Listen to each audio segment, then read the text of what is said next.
Selamat malam, terpujilah Sang Buddha, Namo Buddhaya. Namo Buddhaya.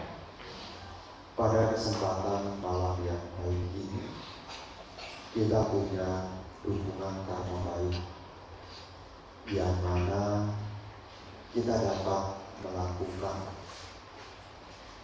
upacara peringatan Asana Puja di negara Berwana Alama ini. Tentu menjadi keberkahan bagi kita karena kita dapat melakukan puja kepada Tiramana, mengingat kembali ajaran-ajaran luhur Guru Agung Sang Buddha. Meskipun Purnama Sidhi di bulan Asalka sudah berlalu, tetapi tidak mengurangi niat dan karma baik. Karena seperti apa yang disampaikan di dalam Manggala Sutta, yakni pujaca pujaniana, memuja yang patut dipuja itulah berkah utama. Jadi kegiatan yang hari ini kita lakukan, meskipun secara kalender, secara penanggalan mungkin sudah berlalu, tetapi apa yang kita lakukan ini adalah bentuk dari kebajikan.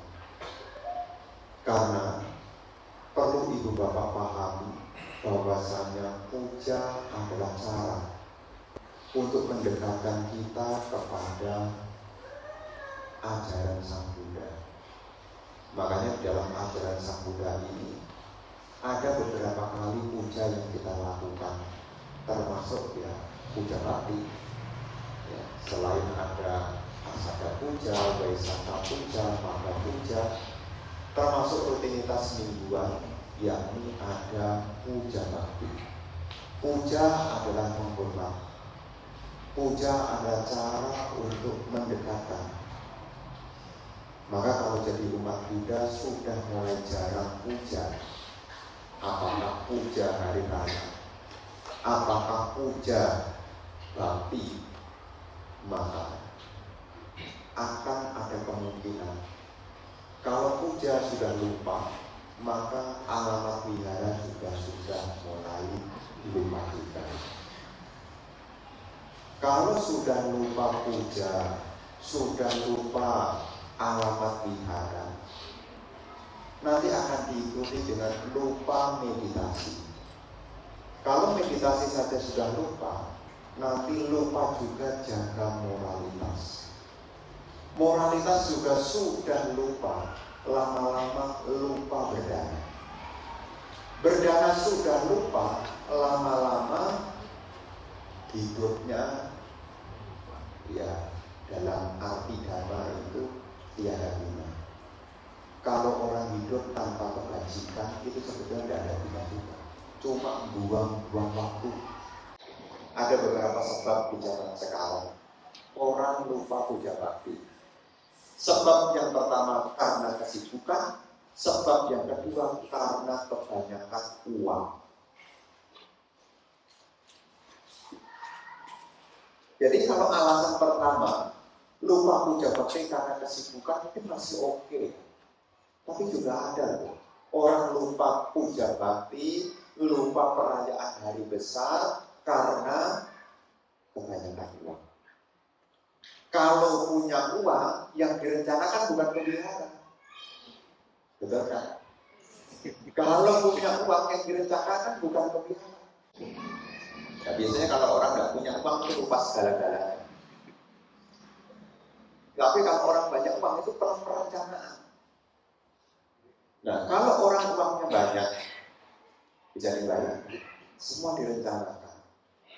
Tapi kadang-kadang jarang itu yang punya rencana puja bakti. Kau Cik, malam ini kemana?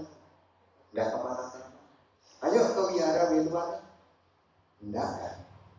Minggu lalu sudah kok. Tapi kalau diajak, Cik, kok malam ini ada acara enggak? Enggak. Di Sumarekon ada loh kuliner Nusantara. Jangan lupa ya, saya diajak nanti berangkat jam berapa. Kalau punya uang. Bisa direncanakan dan tidak pernah mengatakan, sudah kok minggu lalu sudah wisata ke sana. Sudah. Nah kalau wisata kuliner di SMS itu lain cerita. Sudah mengatakan yang sebelah yang belum. Baru sebelah sana yang ini belum. Baru khas Jawa Tengah belum kota-kota yang lain. Ya saya tahu begini karena ada umat Buddha yang buka stand di sana. Ya, makanya saya tahu. Bukan saya ikut keluyuran ke sana, bukan. Ya saya tahu kok Bante tahu. Iya, karena ada umat Buddha buka stand di sana. Bante saya tidak hadir, lagi sibuk apa kuliner Nusantara. Ada apa saja dia cerita. Kalau seseorang sudah mulai lupa ucap bakti, ini bahaya. Makanya jangan sampai ibu bapak berpikir, kan bulan lalu sudah, minggu lalu sudah. Jangan berpikir demikian. Karena sebab dari kemerosotan itu banyak sekali. Karena siapa yang bisa mengingatkan kebaikan adalah ketika kita datang ke wihara. Makanya puja ini disebut puja adalah menghormat. Laku puja adalah laku untuk mendekatkan kita kepada ajaran. Ya, seseorang bisa berbuat buruk, bisa juga berbuat baik. Makanya supaya kita selalu berbuat baik, maka jangan sampai kita lupa menjadwalkan dalam satu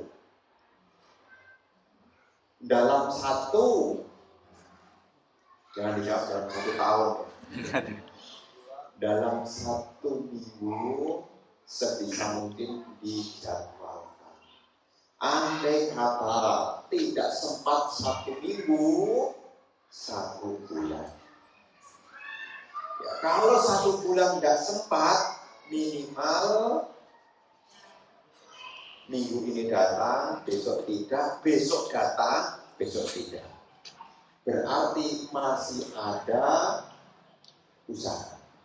Karena kadang-kadang kalau sudah datang ke wihara, ini ada ceritanya ya. Kalau orang baik ketemu orang baik itu biasa. Tapi kalau orang buruk ketemu orang baik itu agak sungkan. Khawatirnya ibu bapak, kalau sudah jarang ke wihara, diterus-teruskan, mau datang lagi itu rasa sungkan itu datang. Baru sampai parkiran gitu. Ini kan ada sekat pagar gitu. Kaki mau melangkah itu sudah takut tuh. Ada tulisannya batas suci. Kaki mau melangkah dia takut tuh. Saya banyak keburukannya.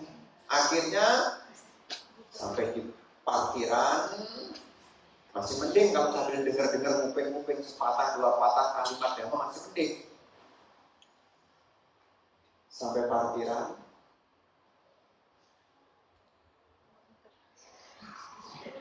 apa yang Anda lakukan nih? Ya, apakah Anda batas suci Anda masuk, ataukah cukup batas sampai rumah Romo nggak jadi? Ini bahayanya. Jadi kalau ibu bapak kadang-kadang berbuat baik itu rasanya kadang-kadang kayak kurang menarik gitu. Ingat loh ya, jangan sampai Anda terbawa oleh suasana hati dengan aduh kok rasanya nggak enak ya. Untuk berbuat baik itu ada halangan. Anda kesini saya pikir ada yang ikhlas atau ada yang tidak ikhlas? Ya, ada yang ikhlas atau ada yang tidak ikhlas? Ada yang jawab ikhlas, berarti sisanya ikhlas. Aduh, apalagi Bante tadi mikir meditasi lama sekali. Ikhlas enggak? Diajak mengembangkan cinta kasih semoga makhluk bahagia, enggak ikhlas. Tapi malah membiarkan pikiran membenci malah ikhlas, kan keliru. Aku tidak suka sama tetangga sebelah. Aku tidak suka sama mertua. Makan ingat dia, tidur ingat dia, mandi ingat dia. Pikiran buruk malah dilatih. Sedangkan pikiran baik malah disia-siakan. Semoga makhluk bahagia. Semoga makhluk bahagia. Tadi kan berarti bimbing begitu kan kurang lebihnya kan. Ada enggak yang di antara ibu bapak hadir? Kok lama ya? Kok belum sampai satu untuk kita ini sampai kapan ya? Berarti Anda kemungkinan besar belum terlatih di dalam kebaikan. Kalau Anda sudah terlatih kebaikan, Anda mengikuti. Semoga makhluk-makhluk di depan saya berbahagia. Anda ikhlas mengikuti. Semoga makhluk-makhluk di depan saya berbahagia. Ini kita mulai dari mana? Datang tujuan. Kalau di rumah bisa nggak latihan itu? Saya challenge, tantang. Bisa nggak? Mestinya bisa, tapi kenyataannya nihil. Nihil, tahu nggak nihil? Nihil itu absen, bukan absensi. Kalau absen itu namanya tidak hadir. Absensi itu kehadiran. Absen itu artinya tidak hadir. Kalau absensi kehadiran. Kadang-kadang kita di rumah aja suka. Bagaimana untuk mengembangkan kebaikan yang paling mudah? Datang. Lah Bante kalau datang kan pakai modal. Ya apapun juga ada biayanya. Berangkat ke surga juga ada biayanya. Berangkat ke neraka juga ada biayanya. Kira-kira kalau ditanya biaya yang paling mahal itu ke surga atau ke neraka? Saya tanya, biaya yang paling mahal ke surga atau ke neraka? Yang paling mahal itu ke neraka. Anda mencintai istri orang. Mahal itu. Tapi ke betul enggak? Kemudian Anda dugem dimulai main keras. Anda dana paramita 100.000 bisa jadi. Tapi kalau sudah masuk ke dugem satu botol baru air mineral aja tidak dapat 2.500. Itu kalau air mineral, belum air yang kalau diminum kepala bisa bijak. Lebih mahal. Makanya kadang-kadang kita memilih bukan yang membawa manfaat, tapi kita kadang-kadang lupa gitu. Ya, kadang-kadang kita kewihara buka dompet mau berdana aja udah ngitung. Itu kan berwarna-warni tuh ada punya dompet. Loh bener kan? Kan ada yang merah, biru, kuning, hijau, abu-abu.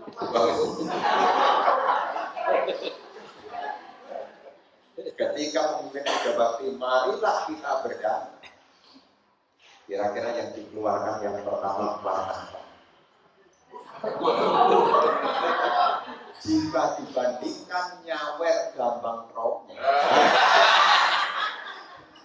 mana yang Anda keluarkan?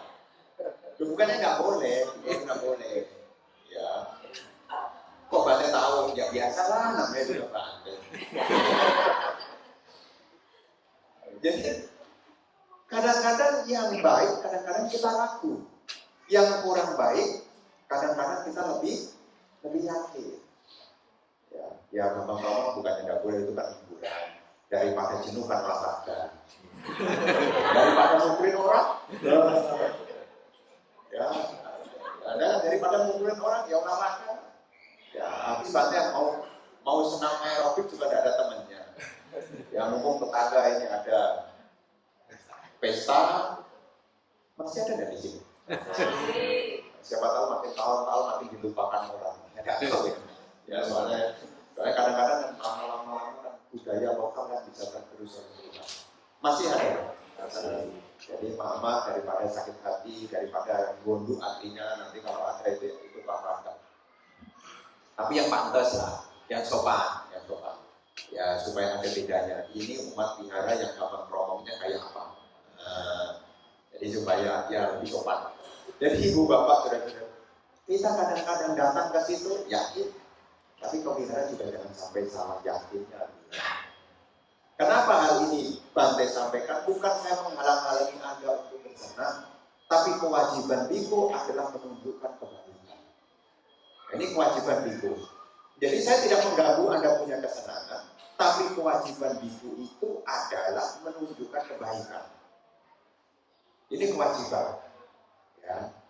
Jadi kalau sampai saya tidak mengajarkan ini, berarti saya tidak menjadi biku yang baik. Karena salah satu tugas biku yang baik adalah melakukan apa yang menjadi kewajiban. Kewajibannya adalah mengajarkan kebaikan. Ini kewajiban saya. Mungkin Anda merasa tidak suka dengan saya, itu urusan Anda. Yang penting saya melakukan kewajiban saya. Kalau Anda jatuh ke alam yang kurang menguntungkan, saya dikopet, saya bisa pembelaan. Dulu saya sudah ngomong. Hanya salah dia aja yang tidak dengerin. Jadi jangan sampai kita puja sudah lupa. Dan hari ini kita akan puja. Puja ini adalah bagian cara kita mendekatkan kepada ajaran. Namanya ada puja bakti, ada asada puja, ada maka puja, ada wesaka puja. Ini untuk mendekatkan ajaran. Apa Bante yang kita ingat? Kalau di hari asada, ya kita mendekatkan diri pada ajaran. Ajaran apa? Ajaran yang dulu Sang Buddha ajarkan yang terjadi di bulan Asalha. Ada ajaran apa di sana? Nah, seperti tadi yang sudah Ibu Bapak baca, di sana kita diingatkan kembali tentang ajaran tentang khotbah yang pertama, yang disebut dengan Dhamma Cakka. Kita diingatkan lagi, mendekatkan lagi. Dan di dalam Dhamma Cakkappavattana Sutta inilah Guru Agung Buddha mengajarkan Dhamma yang bermanfaat. Dan ini adalah hal yang jika dipraktekkan akan membawa pada akhir penderitaan. Anda dan saya sama. Anda dan saya sama. Sama-sama apa? Jangan dijawab sama-sama makan nasi itu. Sama-sama masih mengalami penderitaan. Anda pikir saya tidak menderita? Anda pikir? Anda pikir saya tidak menderita? Wah, kalau kita lihat Bante tidak pernah menderita. Saya lihat Anda juga sama. Anda kayaknya tidak pernah menderita. Versi saya. Kalau versi Anda ya terserah. Aduh Bante, ini susah. Itu kan urusan Anda. Tapi yang jelas Anda dengan saya itu sama. Sama-sama masih dicengkram oleh penderitaan. Apalagi kalau Anda baru terasa menderita, itu bukan nunggu datangnya usia tua. Kalau pas tanggal tua, bukan datangnya usia tua, tanggal tua. Tanggal tua itu mungkin bagi Anda yang kecukupan mungkin tidak kepikiran ya. Bagi orang-orang yang masih membangun, ya tanggal itu menjadi prioritas. Hitungan benar-benar. Jangan sampai di pertengahan.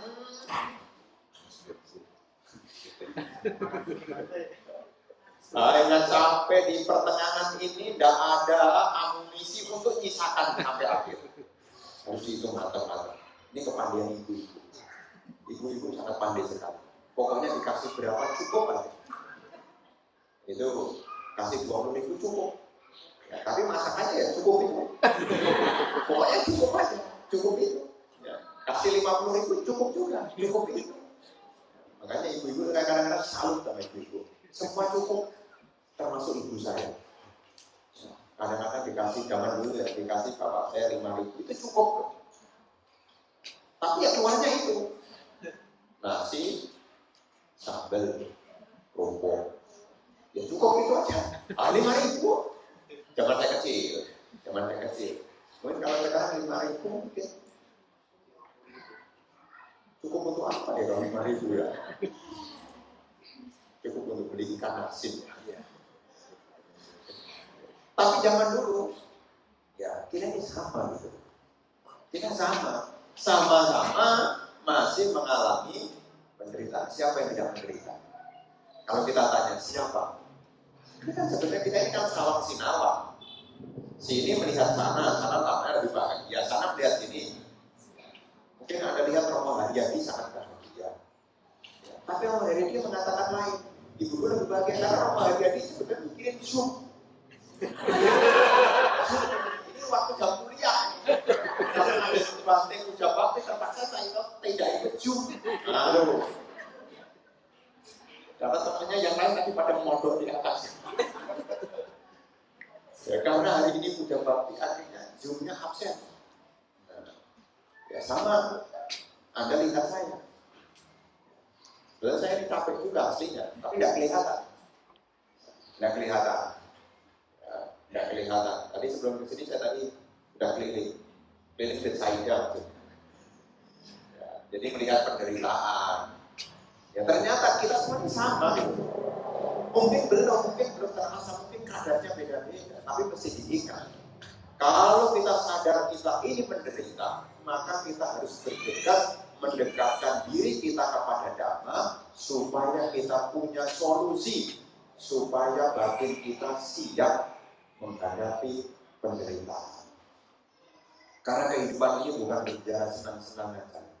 Kita dalam pikiran ini yang kita planningkan itu bagaimana senang.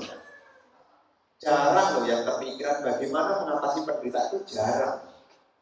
Coba kalau tidak percaya, Anda punya agenda harian, Anda tidak terbesit dalam satu jadwal Anda bagaimana mengatasi penderitaan.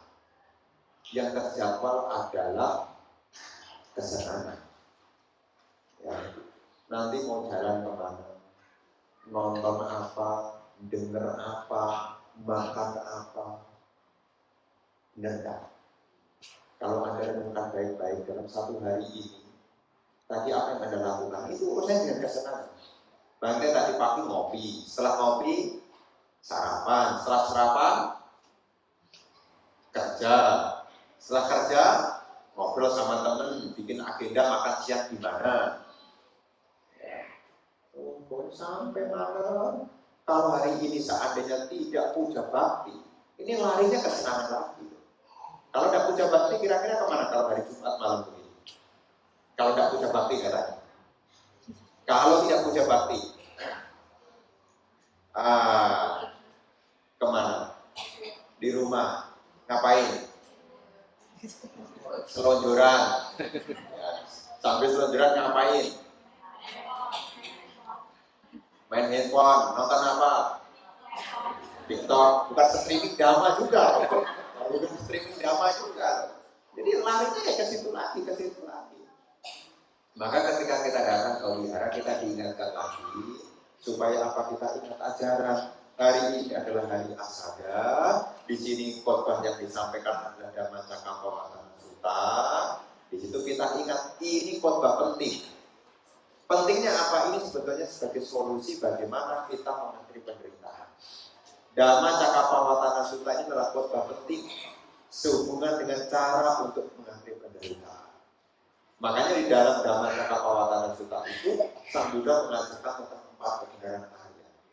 Kebenaran Arya tentang penderitaan, kebenaran Arya tentang kemunculan penderitaan, kebenaran Arya tentang lenyapnya penderitaan, dan kebenaran Arya tentang jalan menuju lenyapnya penderitaan. Jadi sebelum kita menuju yang jalan menuju akhir dari penderitaan, kita dikasih pemahaman supaya apa? Terbuka mata batin kita bahwa dalam hidup itu ada penderitaan. Namanya saca itu benar. Saca itu artinya benar. Benar itu artinya tidak terbantahkan. Namanya benar. Benar itu beda dengan betul. Benar artinya tak terbantahkan. Maka kebenaran yang pertama tentang penderitaan ini tidak bisa yang membantah. Ada yang bilang agama Buddha pesimis. Ya karena kita melihat dari segi rasa. Tapi kalau dari segi fakta, ini kebenaran. Penderitaan itu bukan rasa. Penderitaan itu adalah fakta. Lahir, bahagia atau menderita? lahir, jati piduka, kelahiran adalah duka. Mungkin Anda membantah, loh Bante, tetangga saya itu punya anak, dia bahagia loh Bante. Tapi baru ya, setelah dia melahirkan anak, dia curhat. Bante, gimana ya anak supaya dulu tidak bandel? Ada enggak Pak Bagja untuk anak-anak? Udah mulai menderita, udah mulai dilempar-lempar ke saya. Sudah mulai dilempar-lempar ke saya. Ada enggak Bante bulan-bulan dekat ini ikut Pak Bagja Bante? Kenapa? Soalnya anak saya baru. Yang ngajak siapa? Satu malam nggak bisa tidur anaknya, ngundang mertuanya. Ma bisa ke rumah nggak Ma? Kenapa? Ini Dede nggak bisa tidur nyenyak. Bentar-bentar bangun kita kerepotan, Kokoh juga kerepotan. Sudah sehari 2 hari mertuanya sudah datang, nggak bisa tidur malam, ngundang lagi. Bante, bisa ke rumah nggak? Ada apa? Ini anak punya cucu, ini cucu saya nih Bante, udah berhari-hari tidak bisa tidur. Bante bisa datang ke rumah enggak untuk baca pada supaya suasana rumah menjadi menenangkan. Ya Bantenya itu datang. Bantenya mesti jadwal meditasi, harus melewati macet. Dan akhirnya sampai di rumah itu. Ditanya, kira-kira ada apa ya Bante? Bante juga tidak tahu. Bante juga tidak tahu. Pokoknya Bante baca parita aja. Nanti baca parita aja. Pokoknya kita pancarkan meta di rumah ini supaya rumah ini suasananya bersahabat, yang tinggal jadi nyaman, yang tidur jadi tenang. Pokoknya baca parita aja. Terima kasih Bante. Ceplok. Manjur. Itu dia baru. Mulai nanti tumbuh, anaknya mulai muncul gigi 1. Gigi 1. Gigi tumbuh. Karena kalau anak baru tumbuh gigi itu badan itu panas, rewel lagi, telepon lagi. Itu baru jati piduka. Ya. Bayinya menderita, orang tuanya menderita, tetangganya menderita, bantenya juga ikut. Itu baru jati loh. Ya, jati loh. Ini fakta bukan rasa. Saja ini adalah kebenaran. Maka kebenaran area yang pertama adalah fakta, tidak terbantahkan. Kelahiran adalah duka, usia tua juga duka, sakit juga duka. Berpisah dengan yang dicintai, berkumpul dengan yang dibenci, tidak tercapai yang dicita-citakan, kesedihan, kekecewaan, rasa tangis, keputusasaan, kematian, ini adalah fakta. Siapa yang hidup tanpa melalui itu semua? Siapa yang hidup tanpa melalui itu semua? Tidak ada satupun. Ini fakta. Siapa yang tiba-tiba langsung loncat? Tidak mungkin. Semua akan melewati. Karena punya tubuh pasti sakit, punya tubuh pasti tua, punya tubuh pasti ada yang berpisah. Ya, jadi ini fakta. Jadi kalau ada yang ngomong tentang agama Buddha itu pesimis, berarti dia bacanya kurang lengkap. Agama Buddha dikit-dikit duka.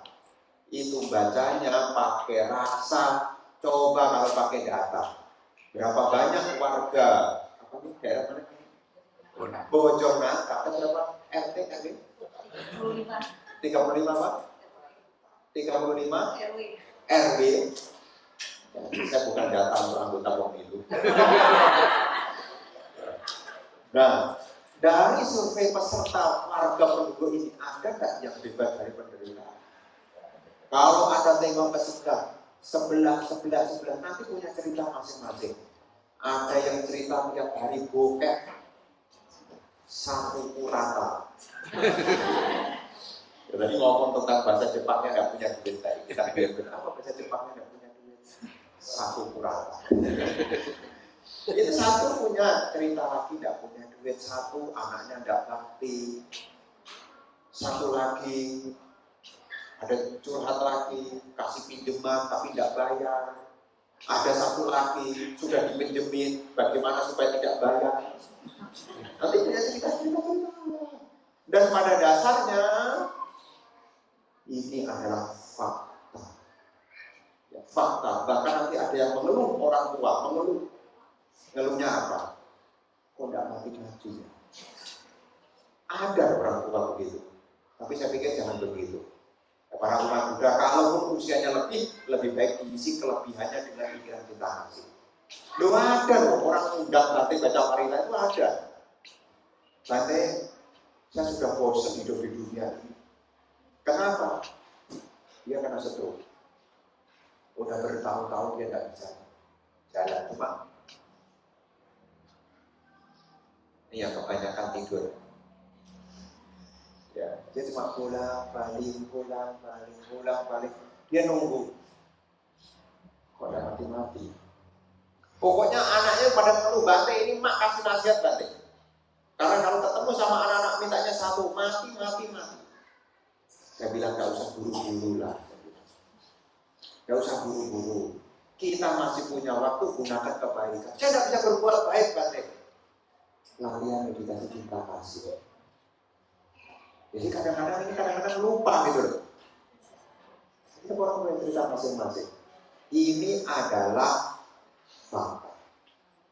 Dan kita harus membuka mata batin kita supaya kita dari sekarang kita sadar ini adalah realita kehidupan. Jangan benci. Jangan benci dengan usia tua. Jangan benci dengan sakit. Jangan benci karena tidak punya uang. Tapi diingat ini adalah fakta kehidupan. Ini adalah kebenaran yang pertama. Kenapa kita jadi menderita? Itu kebenaran yang kedua. Ada sebabnya. Kenapa? Kita masih punya nafsu keinginan, masih ingin sana, ingin situ. Karena keinginan itulah yang membuat kita jadi menderita. Contohnya tidak usah jauh-jauh di sini. Anda duduk di sini, Anda juga menderita kalau pikiran Anda berharap kapan Bante semoga berbahagia. Kapan pada saat wisata Bawah Sugitata ini. Ini kelihatan ceramahnya agak lama ya. Anda sudah sampai di sini, Anda ada keinginan. Inginnya ceramahnya cepat selesai, tapi kenyataannya lebih dari 30 menit. Anda mulai menderita. Tanda-tandanya toleh ke belakang. Tahan masih lama. Mau keluar dulu kira agak sopan. Ya. Yang membuat Anda menderita bukan duduk di sini.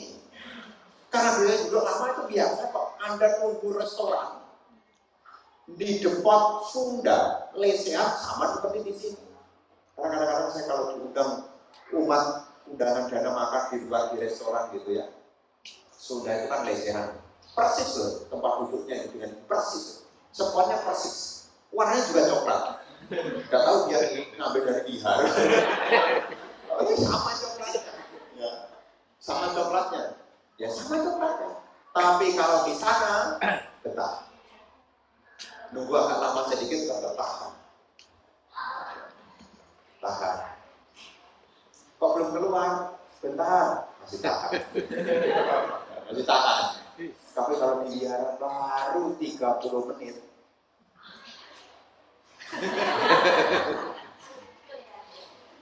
Hari ini menderita. Ini fakta. Makanya tadi saya bilang, satta itu artinya kebenaran. Kebenaran itu sifatnya universal.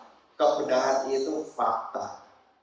Kebenaran ahli yang kedua ini fakta. Faktanya apa? Kita menderita itu bukan karena keadaan. Kita menderita karena disupport oleh keinginan, nafsu keinginan. Ingin itu tidak tercapai, ingin itu tidak tercapai, menderita. Karena yang menjadi bumbu sebabnya. Makanya dikatakan tanda. Tanda itu sebab kemunculan penderitaan. Maka orang di dunia ini, kalau dia selalu menuruti tanda, penderitaannya tidak akan ada akhirnya. Kalau tanda itu dituruti, keinginan itu dituruti, tidak pernah ada akhirnya. Penderitaan tidak pernah menepi. Dia akan terus berada. Kenapa? Selama tandanya ini tetap dipelihara, Makanya ini Anda latihan sabar, nahan diri. Ini kan latihan melawan Tuhan. Karena kan kalau sudah saking lamanya ini kadang-kadang saya udah ngamati gerak-gerak orang. Saya udah ngamati. Ada yang pura-pura ke toilet. Lama gitu. Saya bilang, mendengarkan dhamma itu datangnya belum tentu seminggu sekali. Kalau Anda mau ke toilet dari pagi, kadang-kadang Brahma Caloka belum namo tassa, baru pemimpinnya udah Brahma Caloka, sudah namaskara 3 kali, sudah hilang. Dan giliran Etawata muncul lagi. Kan saya bilang, Anda lihat sini, saya kan lihat sana. Makanya saya kan tahu bagaimana orang ini tahu gitu loh. Maka kadang-kadang saya sindir, saya singgung, itu demi kebaikan. Demi kebaikan. Demi kasih sayang. Nggak ada niat untuk menjatuhkan. Anda biasa jatuh sendiri. Nggak usah disuruh jatuh sendiri. Lo ngapain bikin karma buruk? Ya. Jadi saya tidak ada niat apa-apa. Niat saya adalah kebaikan. Jadi yang membuat kita menderita, yang kedua adalah Anda harus renungkan baik-baik, benar enggak? Gitu. Anda sebenarnya baik-baik saja. Karena tetangga Anda beli sepeda motor baru, Anda tiba-tiba itu jatuh meriang. Tetangganya beli sepeda motor baru itu dia jatuh meriang. Kok bisa? Nah, udah paling meriang tuh. Itu ya ada yang kayak begitu ya ada. Ada orang menderita karena keberhasilan orang lain. Bukan dia bahagia dengan keberhasilan orang lain, tapi ada jenisnya orang menderita karena kesuksesan orang lain. Sebabnya apa? Nafsu keinginan. Nafsu keinginan. Ini fakta. Makanya karena kita harus ingat, kalau kita menderita kita ingat, saya punya keinginan apa? Harus diingat, dicek nih. Ya, dicek. Seperti kalau rumah tiba-tiba lantainya ini keluar air, Anda kan ngecek. Oh, kok ada air? Kalau ada air di bawah, Anda ngeceknya kemana? Ke atas. Tiba-tiba ada bangun tidur, tiba-tiba di ruang Anda, ruang tamu Anda tiba-tiba ada air. Kira-kira ngeceknya kemana? Ke atas. Apakah Anda balik ke bawah? Enggak ada yang tahu. Nah, ini juga sama. Kalau Anda sekarang tidak baik-baik saja, pikiran Anda lagi semrawut, Anda mesti lihat. Sebenarnya saya ini punya keinginan apa? Apakah karena tasnya belum kebeli? Apakah sepatunya belum kebeli? Atau ada yang lain? Kadang-kadang umat ini, kadang-kadang lucu kan. Ini ada cerita sedikit. Bante saya sudah berbuat baik, kok berkahnya belum berbuah-buah? Lah itu sudah berbuah sehat. Kan sudah berbuah untuk kesehatan. Tapi orang kadang-kadang berkah itu ukurannya bukan pakai sehat, pakai pendapatan. Bante, kok berkahnya belum berbuah? Buahnya apa? Gitu. Kan sudah berbuah tiap hari sudah sehat. Itu kan buah dari kebaikan. Bisa kumpul dengan anak dengan kondisi sehat. Itu kan buah kebaikan. Maksud saya Bante, buahnya itu yang saldo itu. Kadang-kadang kita gampang sekali namanya berkah itu selalu membicarakan soal uang. Jadi kadang-kadang kita merasa tidak bersyukur karena tidak punya berkah gara-gara limit uang. Ini mesti diingat ya. Ya mesti diingat ya. Kita jangan sampai kita dibuat menderita. Ya, karena di dunia ini kita harus sadar bahwasanya kalau kita menderita ini semua ada sebab. Kalau sebabnya ini dilenyapkan, maka penderitaan akan jadi lenyap. Ini adalah fakta yang ketiga, kebenaran yang ketiga, lenyapnya penderitaan. Jadi penderitaan ini bisa diakhiri. Jadi tidak usah banyak ngeluh, bisa diakhiri. Dan cara mengakhiri penderitaan bukan dengan mengeluh, ya, bukan dengan menulis di media sosial. Zaman sekarang ada dikit-dikit media sosial, itu namanya nularkan keburukan. Kadang-kadang ada orang susah, maka statusnya jadi kepikiran juga. Kepikiran juga dia kalau ada yang tulis susah gitu, belum kasihan. Ya paling saya cuma sampai di situ. Duh, kasihan juga sih. Duh, kasihan. Dia mulai kecewa dengan orang ditulis. Duh, kasihan. Dia bilang, tidak bisa melihat kebenaran yang pertama. Aduh, kasihan. Dia nulis gitu, curhat, duh, kasihan. Ini fakta gitu. Maka nanti kalau Anda masuk di kontak saya, jangan sekali-kali Anda nulis kontak keluh kesah. Yang Anda terdaftar di kontak saya, kalau nulis keluh kesah, siap-siap. Lupa ya dengan tempat kebenaran dia. Siap-siap. Hidup ini ada fakta, ada penderitaan. Penderitaan ada sebabnya. Penderitaan ini bisa diakhiri dan ada jalannya. Ini fakta. Fakta yang keempat, yakni kebenaran Arya tentang jalan menuju lenyapnya penderitaan. Ini fakta, benar ini. Makanya jalan dia berdelapan. Di dalam ajaran Sang Buddha disebut jalan untuk mengakhiri penderitaan. Nanti kalau Anda kuliah psikologi, nanti Anda belajar psikologi timur, itu dimasukkan jalan menuju kebahagiaan. Dimasukkan di situ kurikulum jalan menuju kebahagiaan. Karena di sana alirannya positif, maka dia ngomongin bahagia. Tapi Dhamma ini berbicara fakta supaya apa? Kita terdesak.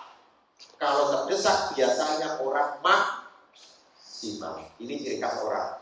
Kalau terdesak baru maksimal. Namanya the power of keberadaan.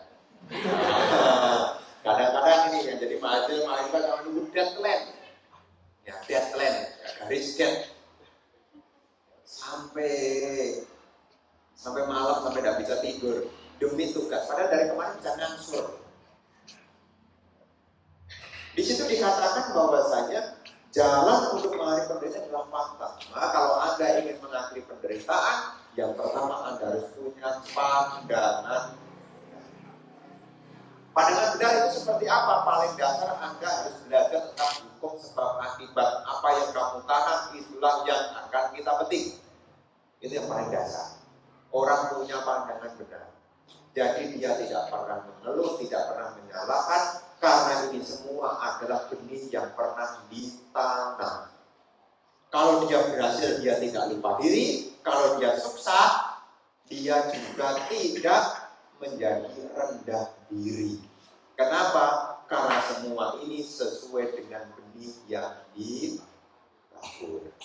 Jadi kalau sekarang kita kurang beruntung, jangan salahkan orang tua, jangan salahkan mertua, jangan salahkan karma. Tapi sekarang bergegaslah berbuat kebaikan.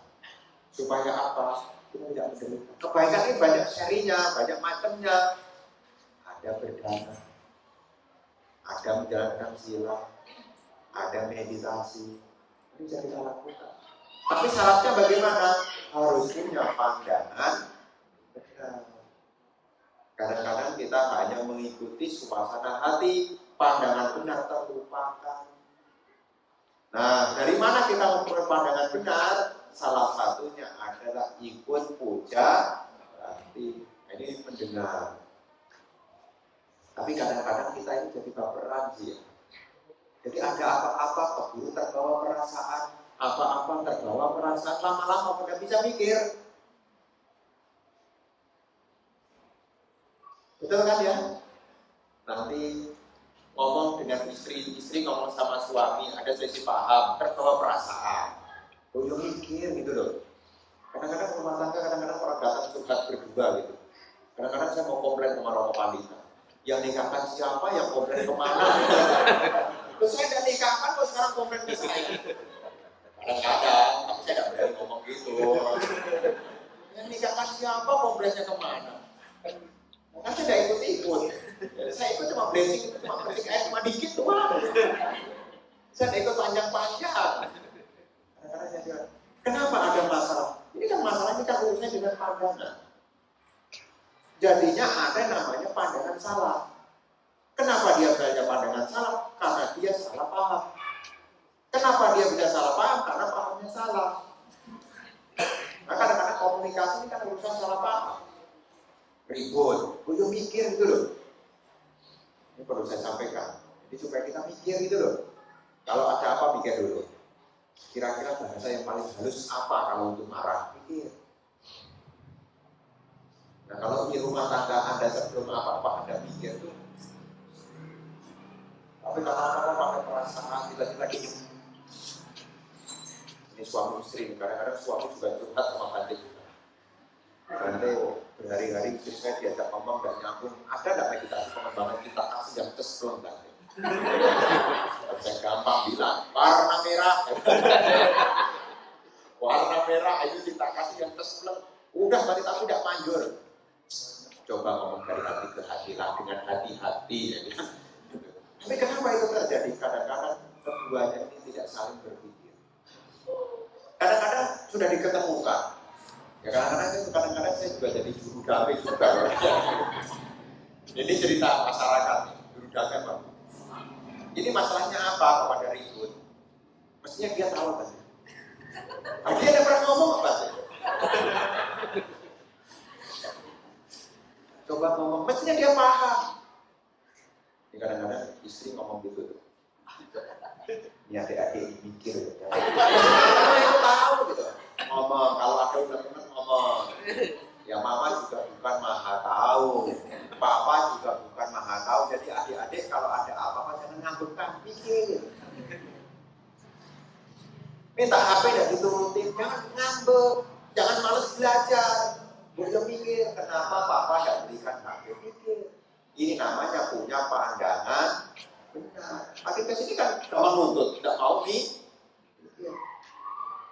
Gara-gara temannya punya HP, dia tidak beli HP. Minta orang tua. Orang tua tidak kasih, bukannya orang tua tidak sayang, tapi orang tua lagi tanggal tua. Memang dia orang tua, tapi tanggal ini bisa tua. Terus ngambek, tidak mau sekolah kan rugi. Gue mikir gitu. Karena ada yang begitu. Kalau tidak diberikan HP saya tidak mau sekolah. Kalau tidak diberikan motor saya tidak mau sekolah. Ada loh anaknya orang yang begitu. Bukan anak saya kan. Ada yang begitu. Kadang-kadang yang boyo pikir gitu. Kalau kamu sekarang aja orang tua tidak bisa beli motor, kamu belajar sungguh-sungguh nanti kamu kerja beli sendiri. Mikir. Kadang-kadang karena anaknya orang saya tidak sampai hati ngomongnya keras-keras. Ya. Nanti yang jadi bukan ya.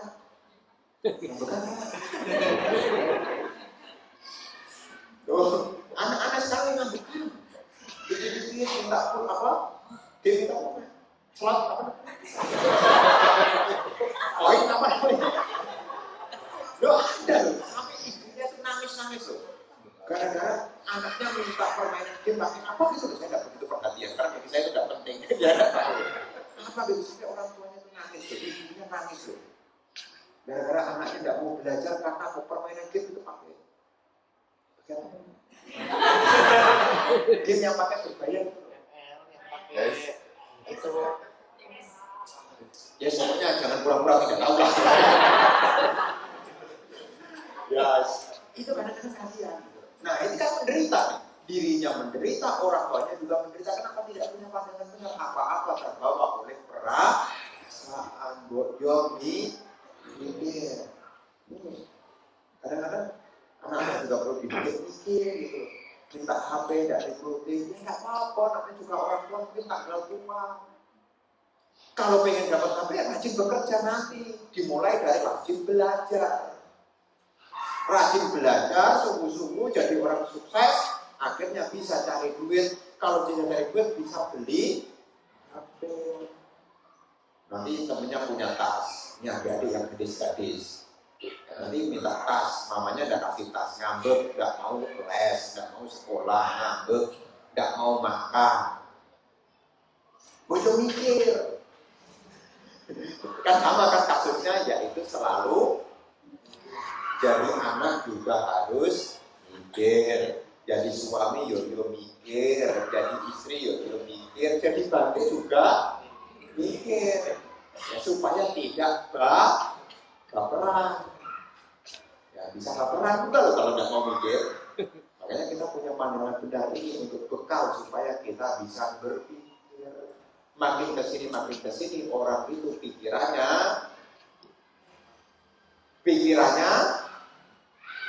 bukan terang, Tapi makin ke sini pikirannya makin redup. Apa-apa gampang emosian. Ya, pacaran 5 tahun, nikah baru 5 bulan. Itu kan kasihan sama wanita. Udah menyempatkan waktu berkait 5 bulan putus. Kan kasihan batinnya juga. Udah repot-repot kalau tahu begitu kan nggak usah blessing. Kenapa nggak bisa mikir gitu loh? Nanti ada loh, saya catatin gitu. Kadang-kadang saya diundang acara di tempat lain. Dulunya dulu itu sudah blessing ya. Oh, Bante dulu itu udah jadi kan. Oh, ini jadi lagi, iya. Tapi saya tungguin ini jadi lagi kan. Kalau nggak bisa mikir, ya pasti udah jadi lagi. Kayaknya kadang-kadang pandangan benar itu urusannya dengan pikiran. Ini fakta. Kalau orang pandangannya benar, dia pasti berpikir benar. Supaya punya pandangan benar, pasti dengan kata pelihara. Yang minimal kita latihan ketenangan. Ya, nafas masuk, nafas keluar, atau meditasi metabawan dilatih. Ya, ini yang kedua yang harus diingat, berlatih. Kalau kita datang kita punya pandangan. Kalau kita punya pandangan kita bisa mikir. Kalau kita berpikir kita akhirnya berhati-hati dalam berucap. Makanya kalau kita berucap yang benar, maka keberkahan ada pada kita. Makanya zaman sekarang itu supaya kita tidak menderita, meskipun kita belum mengakhiri penderitaan secara total, minimal kita sudah bisa praktek setahap demi setahap yang diawali dari pandangan benar, pikiran benar, dan ucapan benar. Ini penting yang ketiga. Kenapa saya katakan penting? Karena Anda ketemu orang. Ketemu orang itu urusannya dengan ucapan. Kalau Anda berucap hendaknya pakai mikir. Kalau Anda berucap tidak pakai mikir, nanti bisa salah paham. Makanya sebelum berbicara mesti dipikir. Ini gimana? Ini cerita sedikit. Ada suami dan istri. Suaminya rajin bekerja, istrinya rajin belanja. Nah, karena belanjaannya makin banyak, akhirnya dia mikir, gimana ya ngomong sama suaminya? Dia mikir, gimana ya ngomong sama suami saya supaya belanjaannya ditambahin? Dia mikir tuh, dia juga pintar juga tuh, karena dia punya pandangan benar. Dia mikir juga, ngomong apa yang halus, yang membuat hatinya menjadi nyaman, sehingga angkonya bisa turun. Dari mana? Dari ucapan juga. Jadi berkah itu juga dari ucapan juga. Makanya tidak hanya di dalam jalan menuju akhir penderitaan, termasuk di Manggala Sutta juga dikatakan juga, bahwa sanjata sipaca winayuta suminito subhasita dayawana. Berbicaralah yang menyenangkan. Jadi kalau Anda tidak ingin menderita, maka Anda harus hati-hati ketika Anda berbicara. Ngomong sama mertua ya hati-hati, sopan. Ya siapa tahu karena kesopanannya akhirnya dapat warisan lebih. Lo berkah, kenapa warisannya lebih? Soalnya mantu saya yang enak nih.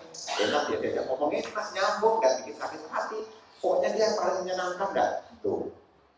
Pokoknya orang yang ngomongnya menyenangkan rezekinya banyak. Pokoknya rezekinya banyak. Makanya kalau Anda bermasyarakat ya, tidak usah tinggi hati, tidak usah sombong, ya hati-hati di dalam berbicara. Ya sama teman hati-hati. Kasus-kasus belakangan ini kan karena ucapan. Ada seorang ibu ditusuk sama anaknya, tapi jangan dilakukan. Itu belum lama ada di berita. Ibu ditusuk anaknya, gara-gara apa? Anaknya setiap hari diceramai dengan kalimat yang kasar. Dasar anak bodoh, lama-lama dia bodoh beneran. Orang tuanya sampai tidak dikenali buktinya. Itu kan doa orang tua manjur. Dasar anak bodoh, terus dia ngomong gitu. Akhirnya anaknya bodoh tentuan. Orang tuanya lagi masak, dia ambilkan pisau ditusuk. Gara-gara anak bodoh, doanya apa? Ibunya. Karena ibunya suka ngomong dasar anak bodoh-bodoh beneran. Jadi kan gitu. Ini orang tua nih. Kalau ngomong sama anaknya yang baik-baik, ya yang baik-baik. Ya kadang-kadang orang tua itu juga pasti kadang-kadang kebablasan. Pernah nggak dibilang anak Bandung gitu? Ya, bagus. Kadang-kadang orang tua itu ngomong gitu tuh. Bante ini Bandung, Bante. sendiri dicap Badung. Badung itu apa? Badung itu dekatnya Purwakarta. Oh itu namanya Badung ya. Badung apa? Bandel. Kadang-kadang ini Badung. Biar ikut bandel, ikut beneran nangis. Ya, Badung. Anaknya dibilang Badung. Ini anak kreatif. Ya, kreatif ini kreatif bandel. Apa-apa diperbaiki. Ya apa-apa diperbaiki bandel. Apa-apa dibongkar bandel. Ini kreatif bandel. Tolong dikasih tahu kreatif yang baik bandel. Nah, gitu caranya. Bandel ini perlu inovasi bandel. Apa-apa direnovasi. Sepeda motor rodanya sampai kecil. Ini kreatif bandel. Boyo diarahkan kreatif yang bagus bandel. Nah, gitu. Kadang-kadang kan saya lewat ke sini untuk anak-anak bawa sepeda motor kecil. Sama peleknya sama persis. Tidak tahu rasanya kayak apa, saya tidak pernah coba. Tidak tahu kecil lah. Apalagi jalannya lubang-lubang. Udah lubang-lubang banyak kecil. Jadi kalau kita hati-hati ngomong ini perlu. Ini supaya kita hidup bermasyarakat juga kita penuh dengan keberkahan. Pandangan benar, pikiran benar, ucapan benar, perbuatan yang benar. Ya jaga sila, ini penting nih sila. Ya sila. Ya sebisa mungkin silanya dijaga. Sebagai umat berumah tangga ya silanya dijaga dengan baik. Ya minimal, ya Pak Guru, minimal kalau rumah tangga itu ya untuk hubungan suami istri sila ketiga dijaga dengan baik. Ya kalau hidup bermasyarakat sila keempat dijaga baik, jangan bohong. Ya mungkin membunuh ya masih ada lah namanya juga rumah tangga. Kadang-kadang juga masih beres-beres rumah namanya juga rumah tangga. Kadang-kadang ada kacauan, kadang-kadang ingin mengembangkan cinta kasih tapi kasihnya terbatas. Ya namanya juga rumah tangga. Ya, tapi ya sila ketiga yang mencuri ya jangan dilakukan. Kalau butuh sesuatu ya ngomong. Ya sila ketiga dijaga, itu kesetiaan ini penting. Ya jangan sampai isinya curhat urusan sila ketiga ya. Kadang-kadang kalau ada umat Buddha sila ketiga dilanggar, kadang-kadang saya juga ngomong dalam hati nanti. Ini setiap hari ketemu puja bakti, apa dia tidak hadir, apa dia lupa. Kadang-kadang sila ketiga terbatas. Alasannya apa? Demi kasih sayang. Ini penyesalan. Ya, kan kasih sayang banyak tak terbatas. Di rumah saya punya, di mana saya punya juga. Wah, ini aliran mana? Tidak ada begitu. Ya kesetiaan harus ada, kejujuran juga harus punya. Yang sebisa mungkin. Ya nonton Bambang Kromong boleh, ngiping juga boleh. Tapi jangan mulai pegang-pegang botol yang warnanya biru. Hijau ya? Ya mungkin karena saya udah terlalu lama di dunia putih jadi terang dari warna. Hijau jangan dekat-dekat tuh. Ya jangan dekat-dekat. Ya banyak berpesan demi kebaikan. Ya kalau sudah hijau, ya ini hati-hati. Ya hijau nanti saya bergeser ke botol bening.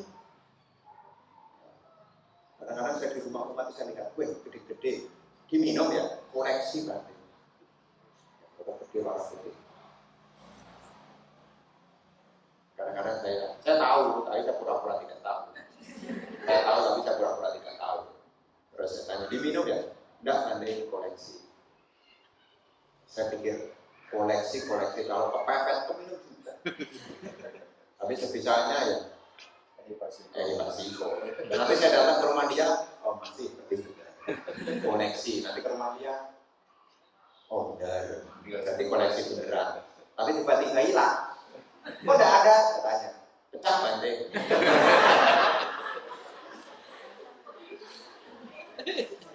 Kadang-kadang itu bisa terjadi dong. Makanya kalau kadang ke rumah umat, kadang-kadang bisa suara keluar. Ini diminum. Kan kewajiban biku menunjukkan kebaikan. Ya kadang-kadang ya salah sendiri ngundang saya. Ya, kadang-kadang saya isengin diminum. Kadang-kadang saya tahu ada yang isinya apa, saya tahu. Oh itu dipakai minyak urut kan? Namanya ciu. Ciu itu minyak urut, minyak gosok.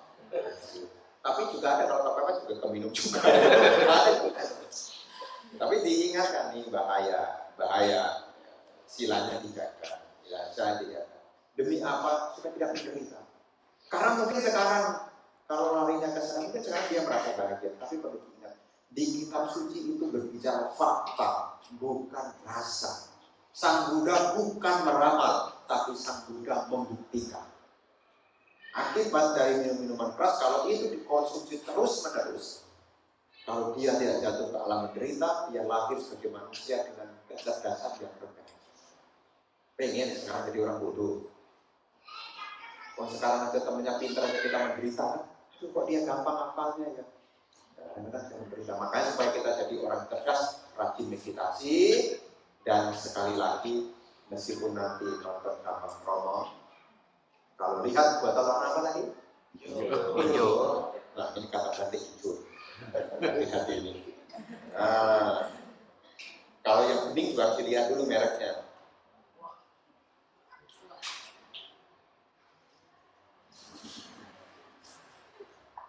Benar-benar. Jangan sampai dengan asumsi salah. Ini demi kebaikan. Bukannya saya melarang itu. Kalau Anda dengar ya bagus, enggak ya karena masing-masing. Ya nanti kalau lahir kembali di alam yang kurang bagus ya.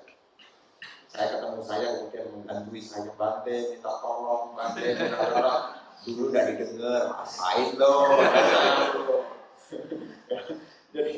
jadi mesti diingat nih. Ini pesannya.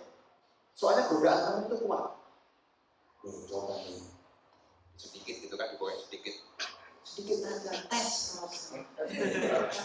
ini sedikit, hati-hati ini dari bandara mahal, ini enggak ada nih di Bojong Nangka biasanya satu-satu mosok sih, mulai tergiur nih nanti kalau punya anak diingatkan supaya apa kecerdasan tetap ada ya.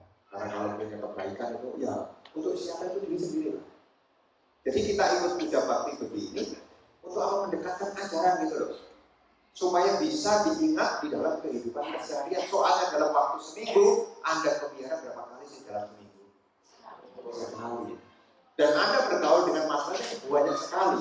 Anda ketemu yang baik juga ada, yang tidak baik ya pasti ada. Namanya juga hidup bermasyarakat, ya, pasti ada. Tapi dengan kita punya bekal pandangan benar, kita tidak melakukan sebuah kekeliruan. Ini demi kasih sayang, yang bukan demi lain-lainnya. Ya, tidak ada niat untuk menyakiti hati Anda, tidak ada.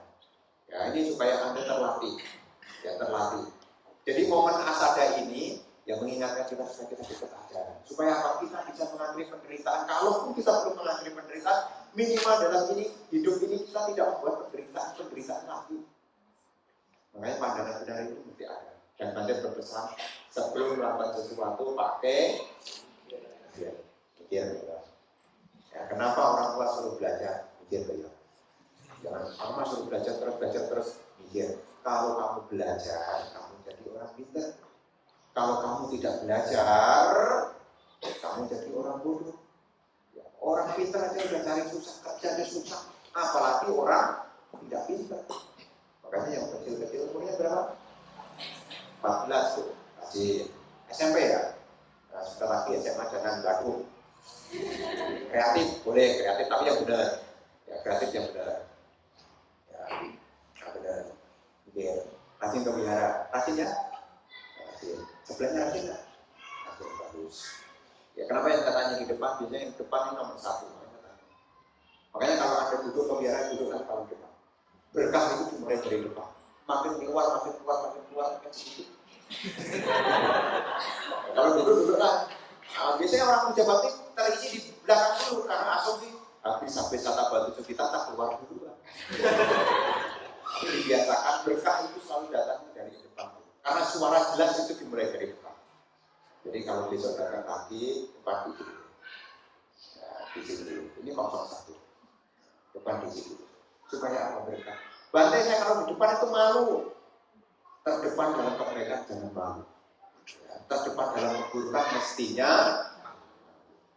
Jadi kalau datang depan. Apa ini nanti dibilang orang baik? Kan mau jadi orang baik. Kadang-kadang orang mau duduk depan ini loh. Itu kadang-kadang Bante kalau duduk depan saya enak. Saya seolah-olah jadi orang baik. Ya kan memang cita-citanya jadi orang baik. Tuh. untuk tamu undangan VIP yang duduk siapa? Tamu undangan VIP yang duduk siapa di depan? Pejabat, orang-orang terhormat, orang-orang baik, duduknya paling apa? Makanya saya bilang VIP posisinya di depan. Jadi nanti kalau pejabat VIP di situ, jangan nunggu Pak Bupati. Bante di depan urus saya Pak Bupati Bante. Anda pengen tidak jadi orang yang terbaik nomor 1? Pengen tidak jadi orang sukses yang nomor 1? Atau pengen yang paling belakang? Aduh Bante, saya jangan nyindir saya paling belakang ini. Enggak, supaya minggu depan duduknya paling syukur-syukur dia gantian jadi pemimpin Bupati. Syukur-syukur juga ngikutin saya dari Bojong Nangka apa gantar boleh ikut saya. Ikut saya, tidak menderita. Saya kasih tahu. Dia pikir lihat saya menderita, tidak menderita. Saya kasih tahu nih, Bu, Pak yang punya anak, kalau ikut saya tidak boleh menderita. Ya, jadi nggak usah. Bante nanti kalau ikut Bante nanti dia makan apa? Yang kasih makan orang banyak. Tidak ada ceritanya gitu, kelaparan tidak ada ceritanya. Ya, yang kelaparan itu kalau dia memang banyak makan itu baru lapar. Jadi nanti kalau punya anak, Bu, Pak punya anak, ikut saya. Tidak menderita, tak jamin tidak menderita. Bante nanti tidak bisa tengok ke rumah, bisa. Wong biharanya dekat rumah. Pindah ke rumah, bisa. Ya. Jadi nanti siapa tahu lihat Pak cocok, besar dalam pikiran. Nanti saya mau ikut lagi anak gitu. Boleh. Ya. Jadi boleh, jangan cuma kepikiran ada mobil, hanya kepingin punya mobil. Ya jangan hanya juga ya, boleh juga, milik ikut saya juga boleh ikut saya, boleh. Nanti Ibu, Pak yang punya anak didukung. Bante anak saya cuma 1, tidak apa-apa. Ya, 1 tapi memberi manfaat. Jadi didukung nih, daripada 1 Bandung. Daripada 1 Bandung tadi, waduh, nanti nyerah semua. Ibunya nyerah, bapaknya nyerah, ikut Bante juga ikut nyerah. Tuh, makanya bisa dorong-dorong lah. Ya, intinya ya di malam hari ini apa yang Bante sampaikan adalah apa yang bisa Anda kerjakan. Jadi demi kasih sayang, tidak ada demi yang lain. Ya, karena demi kebaikan, kalau Anda bisa berpikir baik, maka kebaikan akan ada pada Anda. Karena semua di dunia ini, semua dilandasi dari pikiran yang baik. Anda mengharapkan keberkahan ada pada Anda kalau Anda punya pikiran yang baik. Ya, makanya pikirannya mesti dijaga dengan baik. Kalau ada apa-apa belum tercapai, pesan Bante boyo. Anak-anak, tak sesuatu tidak tercapai, jangan ngambekan, jangan baperan, mikir. Mungkin sekarang belum kebeli, nanti pasti kebeli. Ini urusan waktu. Dulu zaman Bante kecil nih, mau makan es krim itu, es krim boys zaman dulu itu dulu aja nunggu kalau orang tua habis jualan sesuatu baru bisa beli. Sekarang melihat es udah takut gula. Bante es krim Bante enggak, kasih yang baru lah ya, enggak.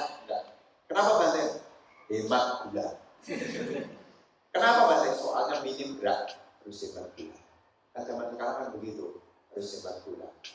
Gula harus hemat, bukan karena tanggal tua ya, tapi demi kesehatan. Dulu mau makan es krim itu lebih susah. Sekarang mah buka lemari es sudah isinya es krim semua. Ya kan, lemari es krim rumah roti.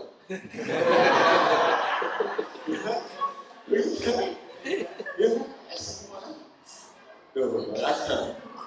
Jadi Bapak dan Ibu ya, nanti adik-adik sekalian pesan Bante ingat ya, demi masa depan sendiri. Ya, ini maka puja, ini saja puja mengingatkan kita, mendekatkan diri. Ya, ini yang saya sampaikan. Ya mungkin bagi Anda nanti ceramah Mongko ya jelas ya terserah Anda. Memang hari ini saya sengaja buat Anda supaya dapat dimengerti, ya, supaya Anda bisa langsung mengerti dan bisa diaplikasikan. Ya, nanti kalau untuk yang kelas yang lebih teoritis nanti sama Romo kajian gitu. karena dia adalah mahasiswa sekolah tinggi. Pasti itu Roma, dia masih belajar dengan mudah-mudahan. Ini mesti ingat ya. Sama ya mungkin malam ini lebih panjang dari biasanya, sengaja saya maksimalkan ya supaya Anda ya, hiburan lah ya, supaya ya untuk aman penonton.